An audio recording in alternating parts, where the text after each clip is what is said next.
Chapter 8, After the Flood. This chapter is based on Genesis 7, verse 20, through chapter 9, verse 17. The waters rose 15 cubits above the highest mountains. It often seemed to the family within the ark that they must perish, as for 5 long months their boat was tossed about, apparently at the mercy of wind and wave. It was a trying ordeal, but Noah's faith did not waver, for he had the assurance that the divine hand was upon the helm. As the waters began to subside, the Lord caused the ark to drift into a spot protected by a group of mountains that had been preserved by his power. These mountains were but a little distance apart, and the ark moved about in this quiet haven, and was no longer driven upon the boundless ocean. This gave great relief to the weary, tempest-tossed voyagers.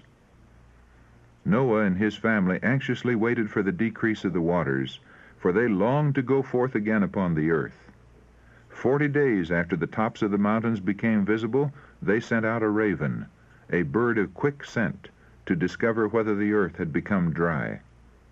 This bird, finding nothing but water, continued to fly to and from the ark. 7 days later a dove was sent forth, which, finding no footing, returned to the ark. Noah waited 7 days longer, and again sent forth the dove. When she returned at evening with an olive leaf in her mouth, there was great rejoicing. Later, Noah removed the covering of the ark, and looked, and behold, the face of the ground was dry. Still he waited patiently within the ark. As he had entered at God's command, he waited for special directions to depart.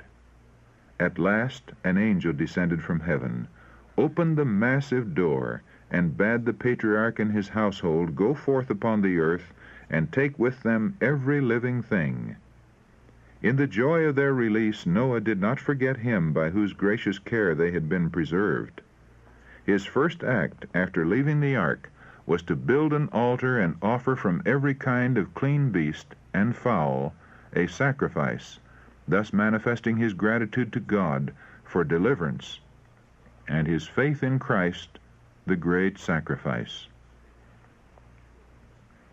This offering was pleasing to the Lord, and a blessing resulted, not only to the patriarch and his family, but to all who should live upon the earth. The Lord smelled a sweet savor, and the Lord said in his heart, I will not again curse the ground any more for man's sake. While the earth remaineth, seed time and harvest, and cold and heat, and summer and winter, and day and night shall not cease. Here was a lesson for all succeeding generations. Noah had come forth upon a desolate earth, but before preparing a house for himself, he built an altar to God. His stock of cattle was small, and had been preserved at great expense. Yet he cheerfully gave a part to the Lord as an acknowledgment that all was his. In like manner it should be our first care to render our free will offerings to God.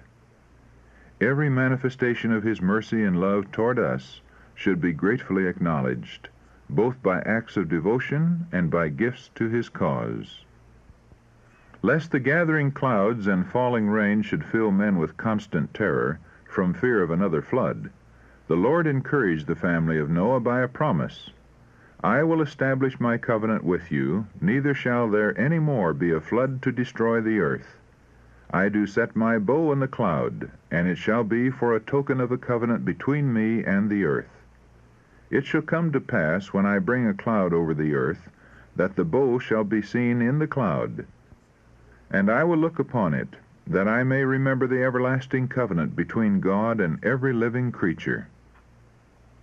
How great the condescension of God and his compassion for his erring creatures in thus placing the beautiful rainbow in the clouds as a token of his covenant with men.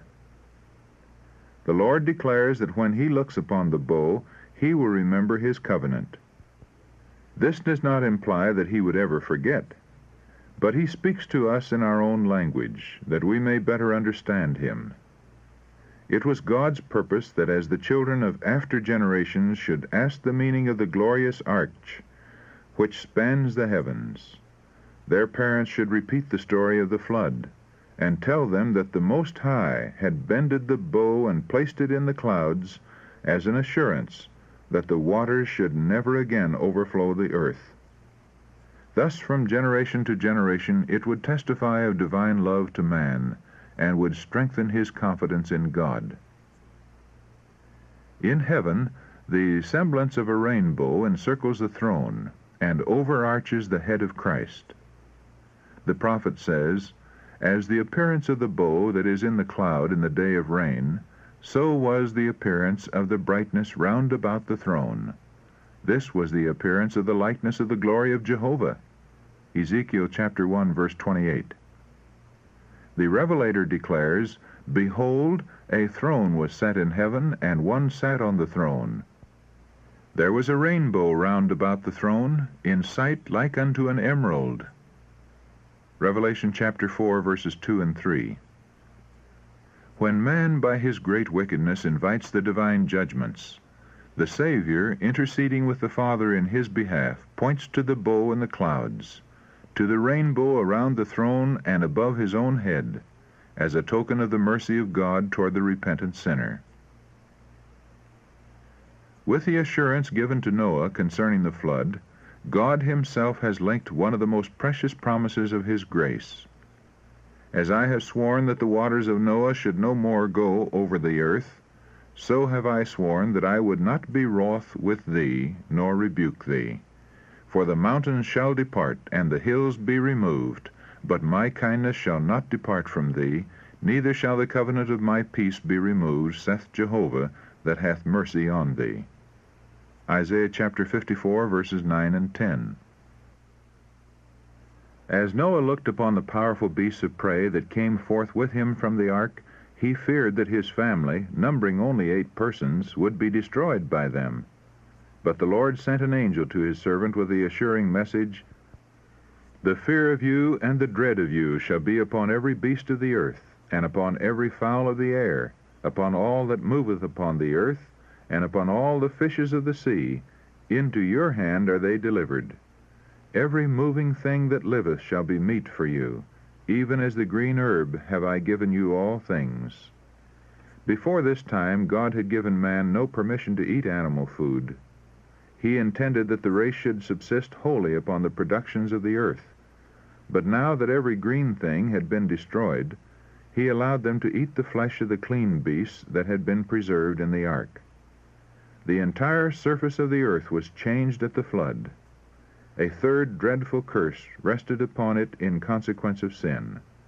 As the water began to subside, the hills and mountains were surrounded by a vast, turbid sea. Everywhere were strewn the dead bodies of men and beasts. The Lord would not permit these to remain to decompose and pollute the air.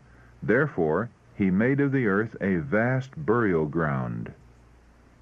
A violent wind, which was caused to blow for the purpose of drying up the waters, moved them with great force, in some instances even carrying away the tops of the mountains and the heaping up of trees, rocks, and earth above the bodies of the dead. By the same means the silver and gold, the choice wood and precious stones which had enriched and adorned the world before the flood, and which the inhabitants had idolized, were concealed from the sight and search of men. The violent action of the waters piling earth and rocks upon these treasures, and in some cases even forming mountains above them.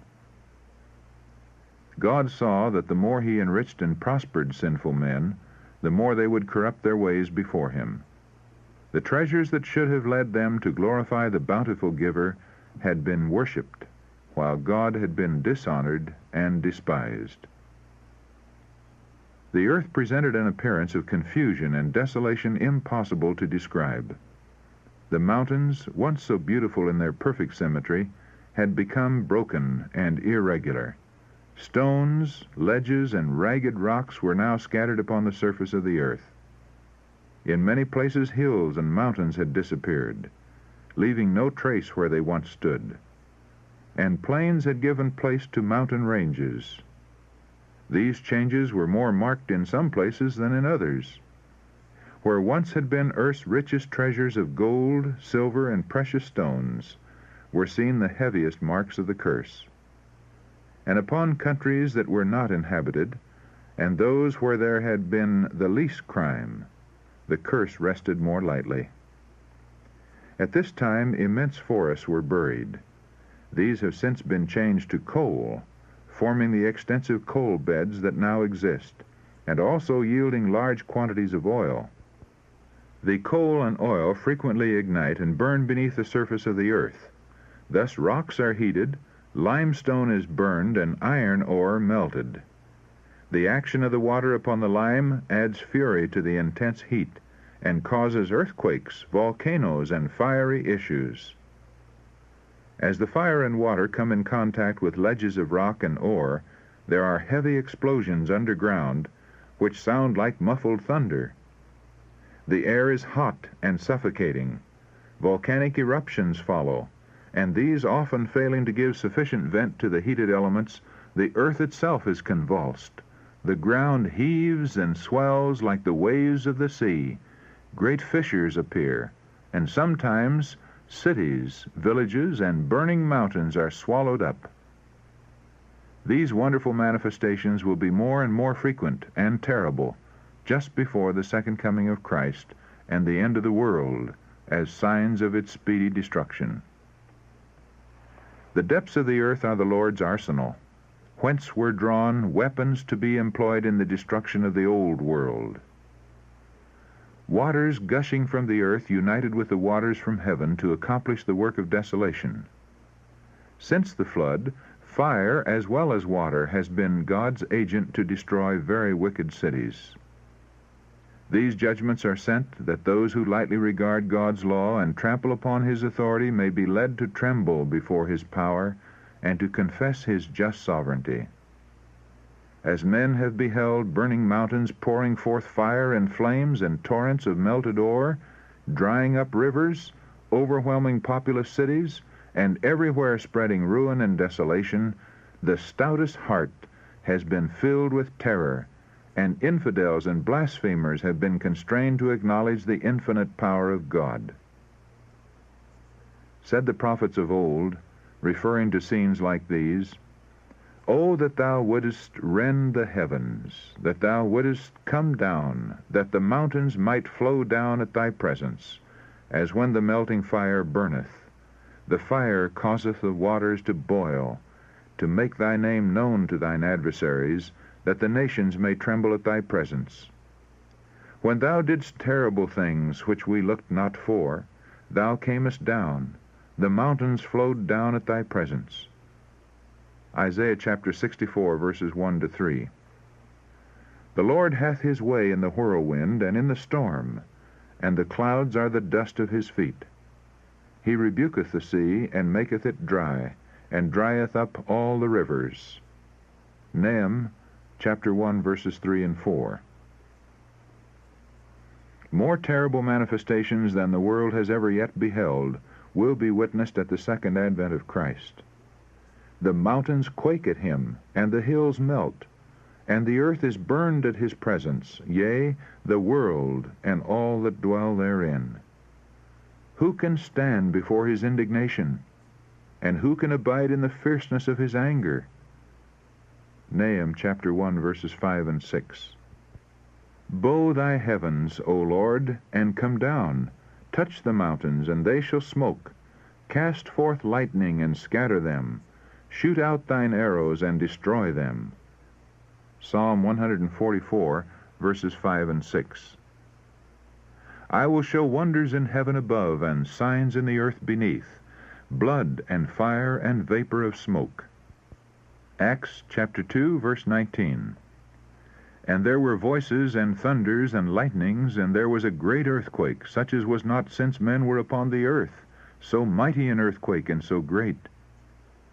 And every island fled away, and the mountains were not found, and there fell upon men a great hail out of heaven, every stone about the weight of a talent." Revelation chapter 16, verses 18, 20, and 21. As lightnings from heaven unite with the fire in the earth, the mountains will burn like a furnace, and will pour forth terrific streams of lava, overwhelming gardens and fields, villages and cities. Seething molten masses thrown into the rivers will cause the waters to boil, sending forth massive rocks with indescribable violence and scattering their broken fragments upon the land. Rivers will be dried up. The earth will be convulsed. Everywhere there will be dreadful earthquakes and eruptions. Thus God will destroy the wicked from off the earth. But the righteous will be preserved in the midst of these commotions, as Noah was preserved in the ark. God will be their refuge, and under his wings shall they trust. Says the psalmist, "Because thou hast made the Lord, which is my refuge, even the Most High, thy habitation, there shall no evil befall thee." Psalm 91, verses 9 and 10. In the time of trouble he shall hide me in his pavilion. In the secret of his tabernacle shall he hide me. Psalm 27, verse 5. God's promise is, "Because he hath set his love upon me, therefore will I deliver him. I will set him on high, because he hath known my name." Psalm 91, verse 14.